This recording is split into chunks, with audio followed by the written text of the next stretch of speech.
The House of Mystery presents Inside Writing, the radio show where authors discuss their writing process in all genres. Today we have, he's actually a journalist, a great writer, and he's written a book called Nixon's Gamble. And he's also the editor on USA Today, the Washington Enterprise editor. So he's important. Thank you for being here, Mr. Ray.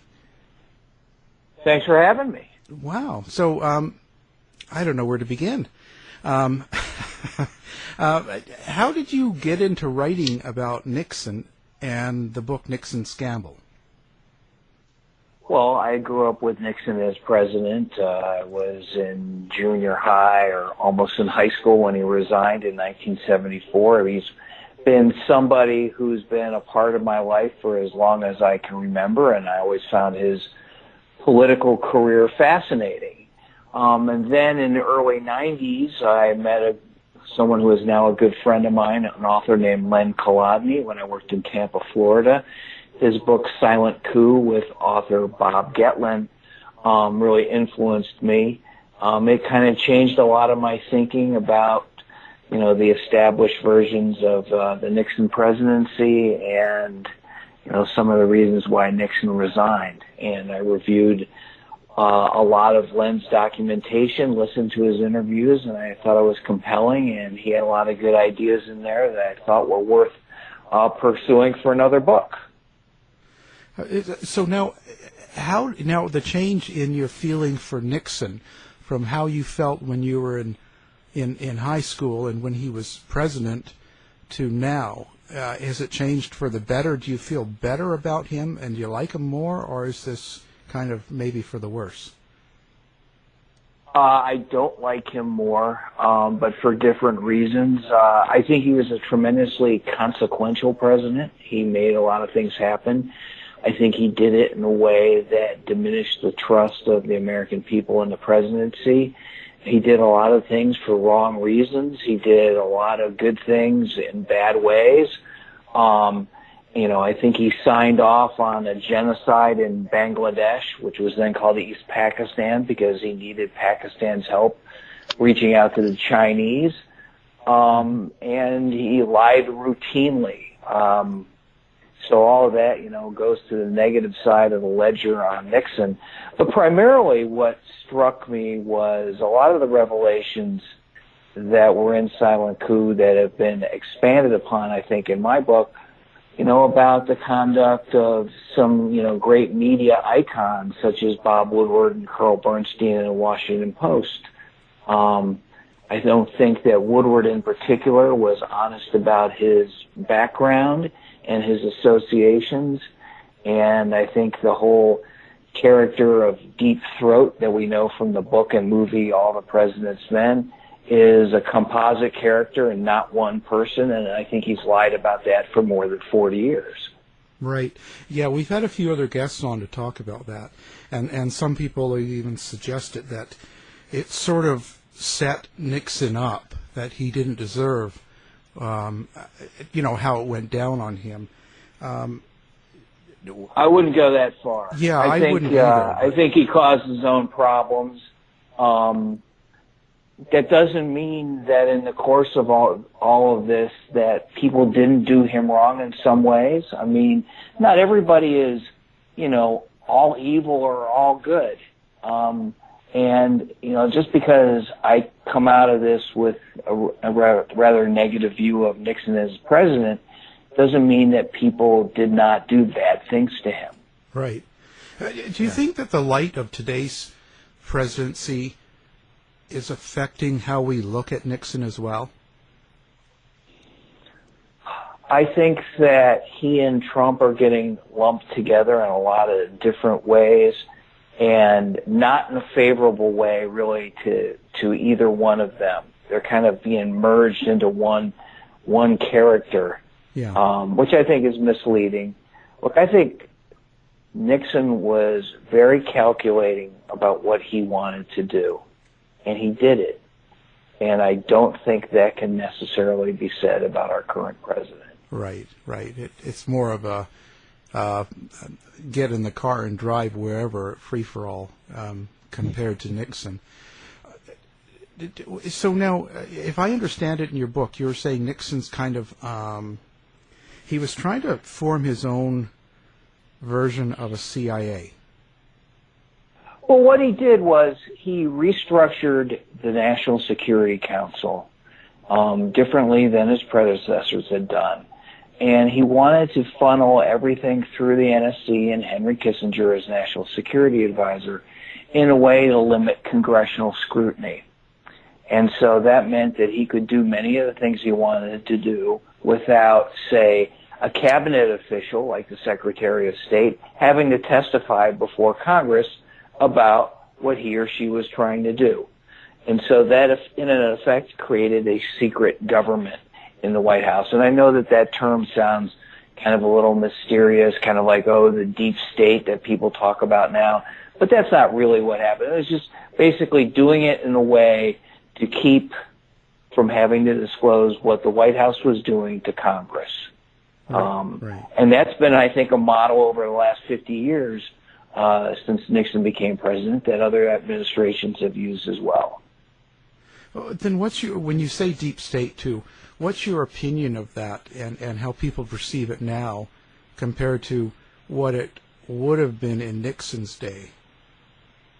Well, what I think people refer to when they talk about that, in some cases I think it's, wacky conspiracy theory talk. In other ways, I think deep state can just simply mean people in certain institutions throughout the government who have a loyalty to those institutions that transcends, a loyalty to any particular president. So if you're a military person, your loyalty is probably greater to the Army than it is to, say, Richard Nixon or Lyndon Johnson or whatever. And in the case of Nixon, his problems were that he was keeping a lot of information from the military, about decisions that affected people in the military. For example, he did a lot of his deliberations about the Vietnam War, and he didn't tell the people at the Pentagon what he wanted to do. And that had life or death consequences for thousands of people in the military, particularly those in Vietnam. And they didn't like it. The people in the military did not like that. Now, you could say that they're part of a deep state that acted against Nixon. I don't believe it. But they were, had a serious vested interest in what happened, and they felt like they were being excluded from deliberations that had life or death consequences to them. Now the term is being used for this cabal of people inside the government, which I think is mythical, who are somehow out to get this president either through, the Mueller investigation or anything else. And I just don't think the facts demonstrate that. Let me say this. That is the best explanation of the deep state that I've heard in a long time. Because, like you said, it all really comes down to perspective and loyalties. I myself am a veteran, so my loyalties would be more to the military than it would be to a president who I think is not seeing things in my best interest. Am I making sense? Yeah, I think so. And I don't think that means that you advocate a coup against that president, but you have a difference of opinion because of your background. And I think many of the people, certainly in the Nixon era and some of them now and, under previous presidents, all have that experience.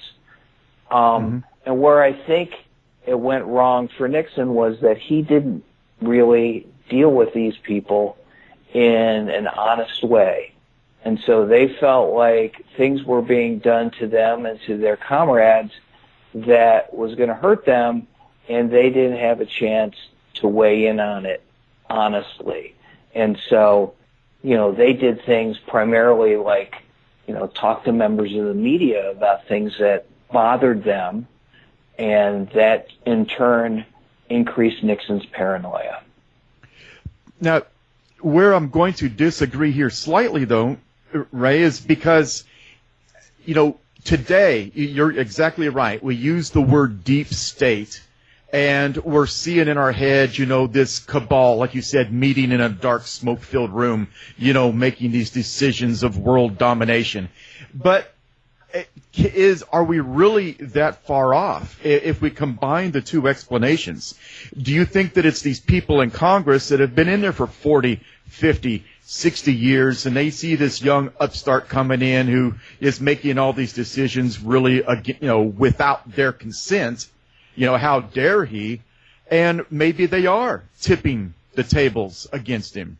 I mean, it happened in Nixon's era. I don't think that there is an organized conspiracy for or against anyone in the government really at any time. Or, more than two people have a hard time figuring out where to have lunch, much less organize a cabal to overthrow a president. I think there are alliances of convenience. Things happen, that aren't necessarily by design. They just happen, and things play off of it that way. One of the criticisms that I think was misguided about the book Silent Coup is that it purported to claim that there was this conspiracy driven by the military to get rid of Nixon. No, that wasn't true. It was that people who disliked what Nixon was doing then had an opportunity through various coincidences to do things to help themselves and to hurt him. But I don't think it was an organized conspiracy in any way.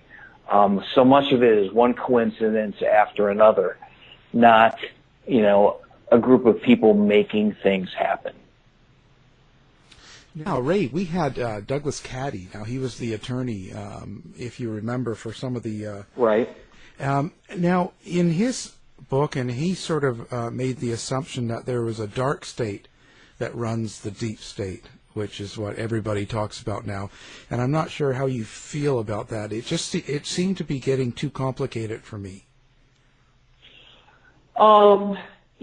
I've read a lot of Doug's book, and I'm happy that he says nice things about my work in there. And he's been a big supporter. I don't agree with all of it, but I will say this. There are a lot of people in Washington and in important places around the world who have worked with each other and known each other for a very long time. And their interests often align, and they have a lot more influence and power than I do. And they make things happen. Now, I don't think they make things happen in an organized kind of way where they're, pulling everybody's strings and dictating what they want. But there are people and institutions that have a lot more clout than others, and they often seem to get what they want. I don't think it's an organized conspiracy or a cabal, but it's just, long-held personal associations that can influence, policy and behavior. And, I think you can look back and see examples of that throughout history. Just people who are really plugged in. And there are also, people like that I have found in my research, on a variety of topics who have more influence than you think they would have based on their titles. So in that case, someone like Kissinger had a huge amount of influence? Oh, he certainly did in government. Outside government, after he left over the last 40 years since he's been Secretary of State, I mean, he has influence as somebody who could get in and make a meeting happen for a client. I don't think that he's pulling the strings of, policy in that time. But, when he worked for Nixon and Ford, he definitely had a lot of influence. I'm talking about, somebody like, say, Clark Clifford, the longtime, D.C. lawyer and political operative and former Secretary of Defense. I mean, when he left office and was back at his law firm and working for that bank BCCI in the 80s and 90s, he is somebody who could get a meeting with somebody and kind of engineer certain things, but I don't think he was like controlling the world or anything. There are people like that, who work in Washington. They're partners in law firms. They're, on corporate boards. They're at think tanks or whatever, who have a lot of influence in ways that people don't understand. But I don't think they constitute a dark state. Well, since we're on the topic here, and within all that era, why did we, or the media, assign so much importance to the Trilateral Commission, since we're talking about these little influential groups? What was that, and did it really have the influence that we think it did? I don't think it did. I think it was a group of people, like David Rockefeller, and who were interested in world affairs, and they would have meetings. I don't think they had meetings in a secret place, and dictated world policy, but David Rockefeller is a perfect example of somebody who had a lot of influence. He had a lot of money. He worked, ran a large multinational bank. He was a member of the Rockefeller family. He lived to be almost 100 years old, if not 100 years old, and knew a lot of people. That doesn't mean he was shaping world affairs to, generate outcomes that he wanted. And I think, you look at the Trilateral Commission as a body. I don't think you can say that it did anything. But you have a bunch of people who belong to a club, and they all know each other. And they all have influence, and they have money, and they have connections that most people don't have. That, by virtue of the fact that they're in that group, means they have more influence than other people. It doesn't mean that they secretly run the world, but they are people of influence. And there's always going to be a group like that in any society. Now, you bring up a lot about and discuss the war that he was faced with Vietnam. Was there any surprises about what you learned that was behind the scenes on his side of it? Well, a lot of people have said over the last 40-some years that Nixon needed to get the deal with China and arms control with the Russians to help him get out of Vietnam, and I think it's the exact opposite. I think he needed the Vietnam War to extract concessions from the Chinese and the Russians, and that he prolonged our effort in Vietnam long past the time when he knew it wasn't winnable, and that he authorized Kissinger to tell the Soviet ambassador in February of 1969 that the United States was not in the Vietnam War to win on the battlefield, and that once we got our troops out, we were okay with whatever happened to South Vietnam. And that basically told the Soviet Union and the North Vietnamese that the United States was not going to try to win that war militarily, that it really was looking for a way out and had signed off on South Vietnam's fall to the North Vietnamese. And that's something that Nixon never told the military. I find that pretty stunning. Well, not necessarily. Again, just speaking as a veteran, maybe he was making a decision that would take a lengthy process to actually make, and he didn't tell him because he didn't want to get the opposition up front. Does that make sense? Yeah, except they figured out what he was doing, and that's one of the reasons why they were stealing secret documents from the White House and sending them back to the Pentagon.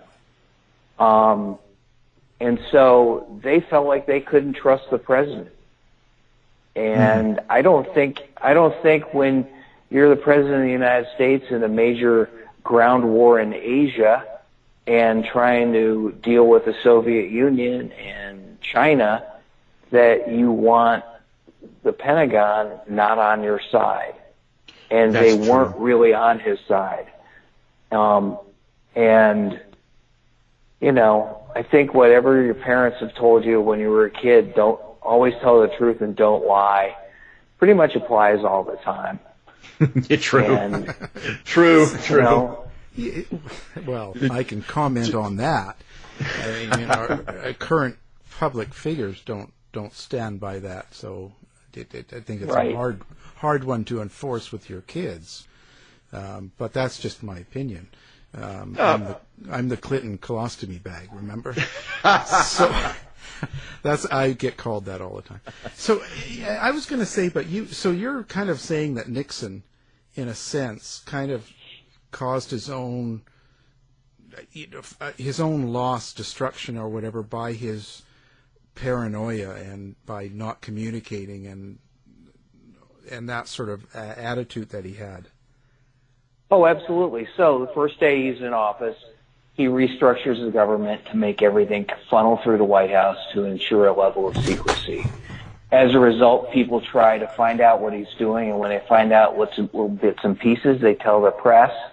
Stories get out that Nixon doesn't like. He reacts by spying on 17 members of his government and journalists, and then wiretapped by the FBI.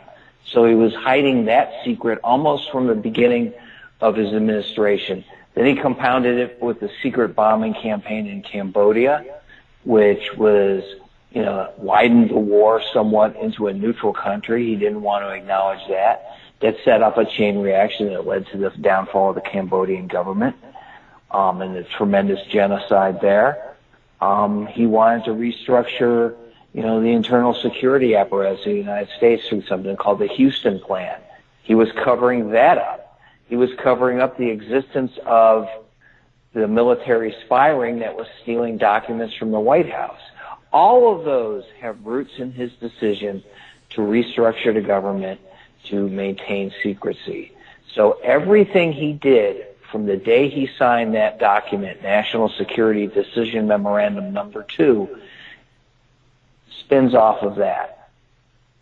And that one action led to all of these things that he had to cover up. So by the time the Watergate break-in happened, involving, the White House plumber team of secret investigators, he was covering up what they were doing on the Pentagon Papers, the military spy ring, all these things that he had set in motion. So Watergate in and of itself was not a big deal, but if you ripped off that scab, you were going to find a bunch of other things that were greater secrets that he wanted to hide. And they all stem from the thing that he did on his first day in office. So let's go into that, because, this is a whole nother generation that's going to be listening to this show. Tell us a little bit about what Watergate was. Okay. Watergate is an office and apartment complex here in Washington near the Potomac River, and in 1972, it had the offices of the Democratic National Committee. And 5 guys working for Nixon's re-election campaign were caught trying to break into the DNC headquarters in Watergate early in the morning of June 17th, 1972. 4 of them were Cuban exiles who had CIA connections, and one was the security director for the Nixon re-election campaign, a guy named James McCord, a former FBI and CIA operative. They found, through the Washington Post and other reporters, traced back who these guys were, found the White House and Nixon campaign connections, and found that they were being paid by a Nixon campaign committee slush fund. So that put this break-in at the Democratic National Committee headquarters into the Nixon re-election campaign. No one could understand why Nixon would want to do that. And the fact is, Nixon did not want to do that. He didn't know that it had happened, only found out after the fact. And it's my belief in Nixon's gamble that White House counsel John Dean, in collaboration with Jeb Magruder, another Nixon campaign official, sent the people into the DNC to find out what the Democrats knew about a prostitution ring that was used by Democrats and Republicans and that also involved John Dean's then girlfriend and now his wife.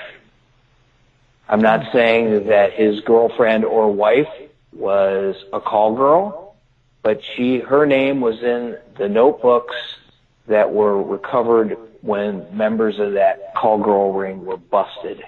Mm-hmm. And Dean summoned the two U.S. attorneys to his office days before the Watergate break-in and copied what they had found, the notebooks that had his girlfriend's name in them. And I believe that was the impetus to send these guys into the Watergate. And they were found hiding under the desk of the secretary at the DNC who had the notebooks in her desk drawer. And that set off this whole chain reaction. And Dean was one of the main people covering up the White House connections to that break-in. And he got Nixon to buy into the cover-up because Nixon knew that the guys who were arrested had been doing all these other things for him, and he didn't want people to know about them. And so, Lord, and then it set off. It's deeper and deeper, doesn't it? Right. No one has, the conventional investigations of Watergate never really hit on a reason why the break-in happened. And I believe that the book Secret Agenda that came out in 1984 by a guy named Jim Hogan and Silent Coup, which came out in 1991 by Len Collada and Bob Getlin, really did a great job of laying out this whole call girl reasoning. And I mentioned them in my book. I don't dwell on it because that's not really what Nixon's gamble was all about. But I think that there's tremendous validity to that. And I haven't seen a better reason for why it happened. And, you know, the guys, when they broke in a couple weeks earlier and they tapped this one phone, and what they were hearing on that phone were conversations of a sexual nature. And so I think that backs up the belief that they were trying to find out what kind of dirt the Democrats may have had on people in the White House and Republicans. Yeah, I mean, and Nixon didn't know anything about that. Now, but do you believe that? Do you believe that he didn't know? Yeah, I do believe he did not know about the Watergate break-in. I think he would have said, "Why are you doing that?" He didn't know. What he did know was not long after it happened that he was all in on the cover-up. And, you know, there's that famous June 23rd, 1972, you know, tape with him and his chief of staff, Bob Haldeman, in which he says, get the CIA to block the FBI investigation into the Watergate break-in. And he did that because John Dean told Bob Haldeman that that would be a good way to slow things down. So, you know, I think Nixon I don't believe Nixon knew about the break-in in advance, but once it happened, he was all in on the cover-up for a variety of reasons. You know, and I have to agree with you. You know, pardon my naivety here. I'm agreeing because I'm learning, and everything that you're saying makes absolute sense so far.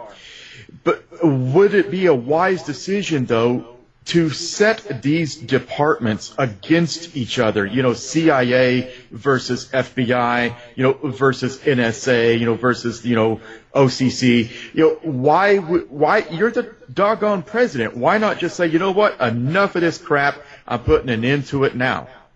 And come clean with the American people rather than just, you know, oh crap, this happened, I didn't know about it, this is going to be embarrassing, now I'm just going to help cover it up. It seems to kind of go against what you need to do. Of course. That's what Nixon was all about. That's how he did business. And he knew that there were things that he was hiding. And the biggest thing that he was hiding was the existence of the military spy ring at the White House. You know, those guys got busted in December of 1971. Nixon on tape calls it a federal offense of the highest order, wants to prosecute, is talked out of it by his Attorney General, John Mitchell, saying, if you do this, you'll blow up the Pentagon. And Nixon, thought about it and goes, yeah, you're right, because it would have blown up the Pentagon. And so he sat on that, and that was investigated by the same team that was involved in the Watergate break-in, knowing that if you pull the thread of the Watergate burglars, you're going to find this spy ring. And Nixon never really talked about that spy ring. And really, while it was revealed in early 1974, it kind of slid by. And people since then, come back and look at it and then let it, kind of let it go again. But I think that was a big deal, and he knew that if the rest of the world, and primarily the Russians, knew that the military was basically an open revolt against the president to the degree that they were spying on him, that would compromise his ability to do arms control and China outreach and anything else he wanted to do. So he covered it up. And he probably thought that, if he let the FBI run wild, they were going to find out everything and blow up all sorts of stuff. And maybe he could have afforded to have, some of that stuff discovered, but he probably thought that he couldn't deal with all of it, so he just went all in to try to hide everything, which was a huge mistake. Yeah, it makes sense, but I agree with you. It's a huge mistake. You would have come off looking like a hero if you had to just come out to the American people, hey, all of this stuff happened. I'm not denying it happened. It was without my knowledge. But here's a thought, and the more I listen to you, the more I'm analyzing this as we talk. Maybe he just decided to cover it up because if this all happened without his knowledge, given today's society and today's media, they would have said, are you kidding me? You're an incompetent fool then. If all this happened without your knowledge, you're stupid. I think that would be a valid criticism, Now, look, I know that the President of the United States has a lot of power, but he's not omnipotent. And there's a lot of stuff that goes on in any White House that the President doesn't know about. Because the President can't know about everything. I'd say most of us don't know everything that goes on in our own homes, much less, the leader of the free world. But, he would be open to that criticism because he wouldn't have known what had happened. And that would have been, damaging to him. But he could have gone in and said, look, John Dean, you're fired. I know you were involved. You're going to leave now. I'm not going to make a big deal out of it. And we're going to have the FBI prosecute these burglars, and we're going to put them in prison. And, the people involved in my campaign who had anything to do with this, I'm firing them too. He would have won re-election because he was running against a weak candidate in George McGovern. He had a record of accomplishment in 1972 that was, pretty astounding. So I think he could have overcome that, but it wasn't in his nature to do that, so he didn't do it. Mm.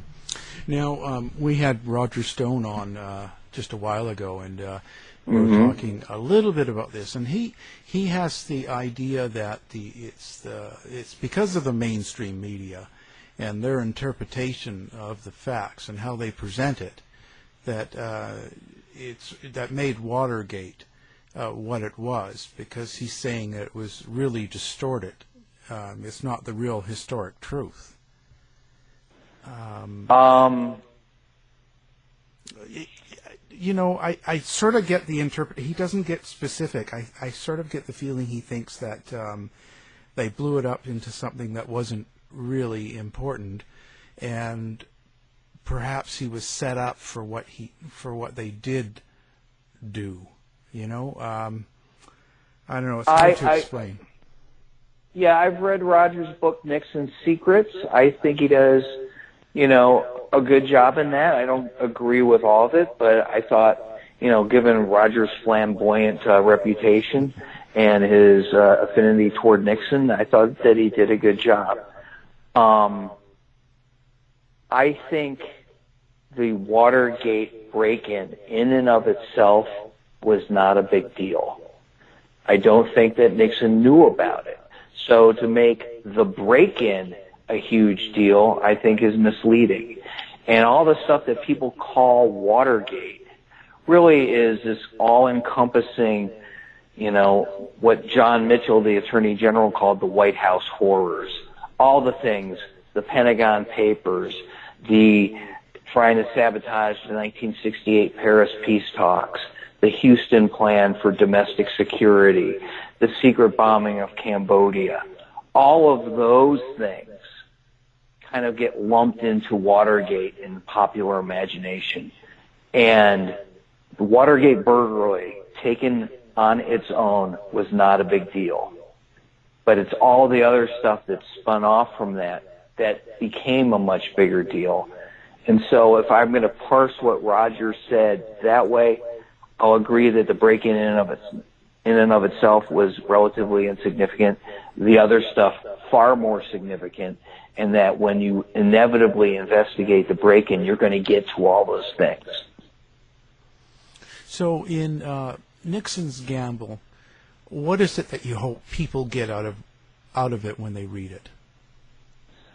That Nixon's downfall was not because of the Watergate break-in, but it was rooted in a policy decision he made on the very beginning of his administration, and that it's all those things that kind of snowballed into his demise, and it stems from his, essential secrecy and paranoia, and that there were a variety of people who were working for and against him.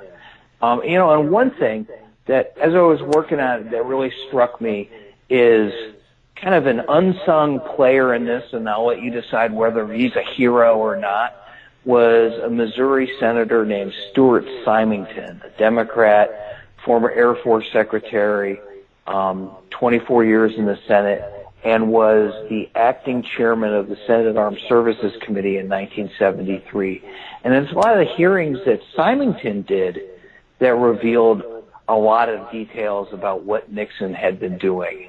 And the only reason that Symington was the acting chairman of the committee was that John Stennis of Mississippi, the actual chairman, was in the hospital because he had been shot in a mugging attempt in January of 1973 and couldn't chair the committee. And Stennis was loyal to Nixon. Stennis, in fact, knew about the secret bombing of Cambodia and kept it quiet.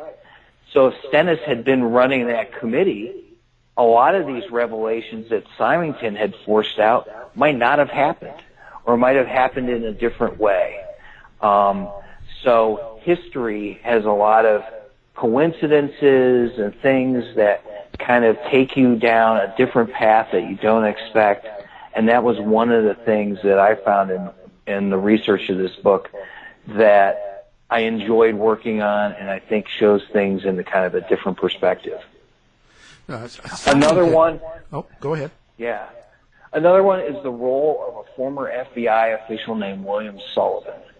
And Sullivan was the guy who ran the FBI wiretaps on government officials and journalists for Nixon.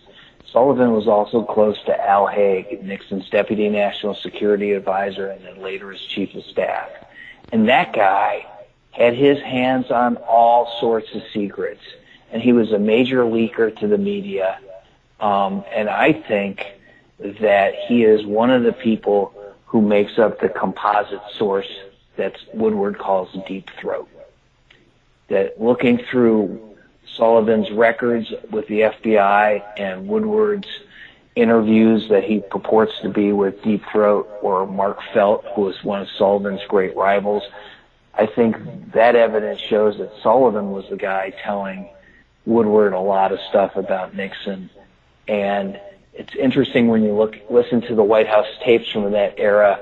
Nixon and Haig thought Sullivan was going to help them at the time when Sullivan was giving them the shaft. Yeah. I was going to say Symington, he ran against Kennedy in 1960, didn't he? Right, yeah, he did. He was, and, people thought that he had, a good chance. He was a contender to be the vice presidential pick, when, Kennedy went with Johnson instead. He's also somebody who was behind the much inflated hype about the missile gap in 1960, and he, was doing it because he was from a big aerospace state. An interesting guy. He did a lot of stuff that was kind of uncovering secret military activity from the start of the Nixon administration. And, I think his role in this really has been largely ignored, and I was happy to kind of illuminate it a little bit. Yeah, it's amazing. It could have turned out so much different for him. Yeah. Really, like little things, So, what have you got next? You're still working for USA Today, right? You're still doing the... Yeah, I'm still an editor at USA Today. I work with a great bunch of reporters and editors here in our Washington bureau. And my reporters cover things like the Supreme Court, the Pentagon, money and politics, the VA, environmental issues, doing a lot of good work. Stuff that I've been really proud of. I think we've, covered a lot of problems, for veterans and their health care. And, that's been interesting. Things about sexual assault and harassment in the military. Over the years done things about vehicles that protect, troops against roadside bombs. We helped create what turned into a $50 billion program to buy these MRAP vehicles. That's all rooted in our work. So that's fun. I have a book coming out next spring called Haig's Coup, which examines Al Haig's role as Nixon's chief of staff. I touch on some of it in Nixon's Gamble. I expand on it in this book. I think, people will find that interesting. And I'm also working on another book about the Japanese-American incarceration during World War II. Yeah, I saw that in your bio. That really looks interesting. What do you, not getting too much into new politics, what do you think of today's, what's going on with the presidency right now? Do you have like a kind of an overview of where it's going? Is this really like Nixon or stupid Watergate? I hear things like that. I think there are elements of Nixon in this current White House, and then there are many things like we've really never seen before. I'm astounded by the amount of revelations about what President Trump is doing. They come with such speed, that what would be a huge deal in any previous administration, Republican or Democrat, is a big deal under Trump for like 10 minutes, and then something else comes along. And it's a challenge to cover. I think that all of it needs to be covered, and I know that there are a lot of people who support this president, and they do it with sincere reasons, and a lot of them, question how we in the quote mainstream media, and I guess USA Today is part of that, how we cover him. I can tell you from my perspective, the people I work with here, they're honest, ethical, and above board, and they come from all variety of political persuasions, and we're just trying to do a good job. And there are a lot of things that I hear come out of this White House, out of the mouth of the president, that can be directly contradicted by things that he has said or tweeted days, sometimes hours earlier. And it makes it hard to cover.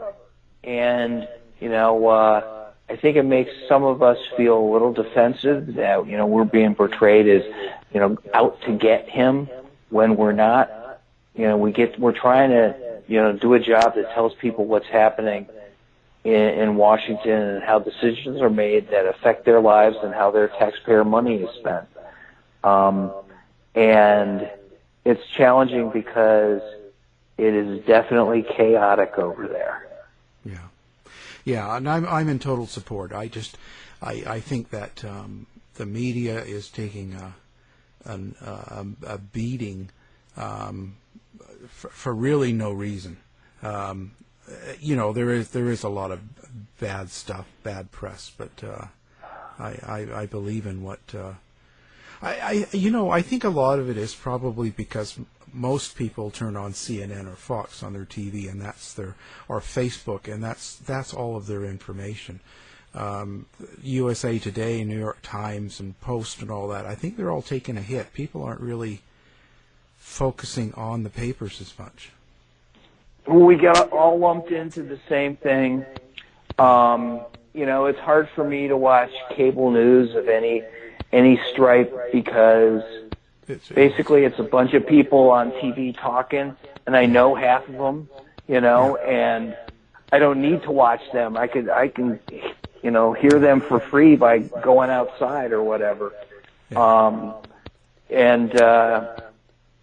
I don't know if that really helps, our political discussions in this country, but we've always had heated rhetoric and people doing crazy stuff, and you look back in history, if you discover somebody you hadn't heard about, or you're not familiar with McCarthyism or anything like that, you go, wow, that was crazy.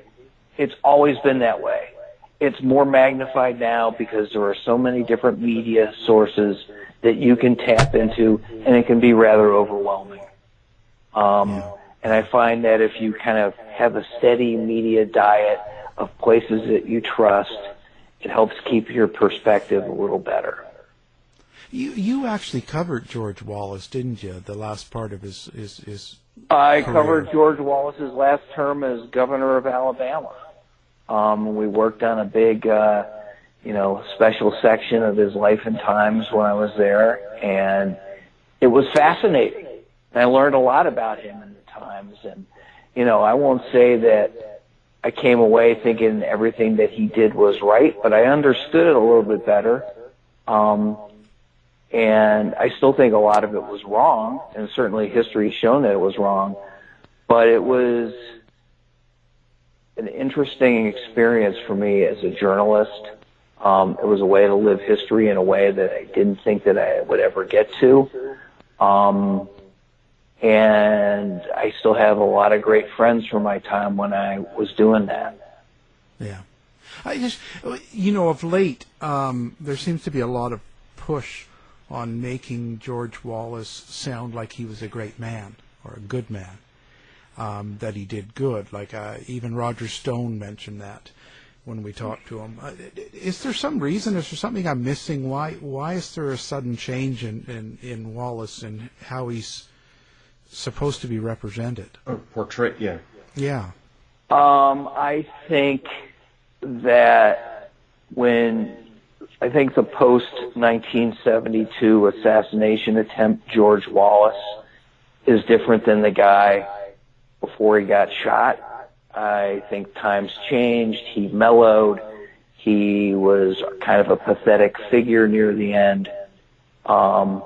It's a lot easier to look at an old man who's deaf, who's in a wheelchair, who was, at the time I covered him, surrounded by a lot of black aides who were, nobody's fool, and think more highly of him than the schoolhouse door 1963 George Wallace, who was an ardent segregationist. And I think, people's perceptions change over time. Look, there are some people now who say, hey, maybe slavery wasn't so bad. No, it was bad. And George Wallace, his first few times in office, was not a great guy. He was a divisive figure who tapped into resentments in American politics, much like President Trump has done in some ways. And it was only later in life, as times changed and he changed with them, that he had a different image. And, that's the George Wallace that I covered. But I never forgot what he had done before. And nor did many of the people who worked with him, and knew him. They knew what he was all about. And I don't think people should forget that. Right, yeah. Well, I guess our time is running out, but you're just a fascinating man to talk to, and I really, really enjoy the book. Of course, I'm listening to it. I'm not reading because my eyes. But, Nixon. Hey, that guy did a great job. That guy did a great job on the audiobook. Great voice. It is, and that's important because I've done some books myself, and I know the audio versions I'm not really fussy on, a couple of them, and so it's really important to have a good sounding, and he's good sounding. So absolutely, we're going to have your book up on our website and all the information. Ray Locker, it's been a pleasure. Hey, thanks for having me, Al. I appreciate it. Thank you so much. To find out more about our show, guests, or to listen to past shows from our archive, please go to www.houseofmysteryradio.com. Show's over for now. Was it as good for you as it was for me? Well, good night. This has been a production of Something Weird Media. I'll be back.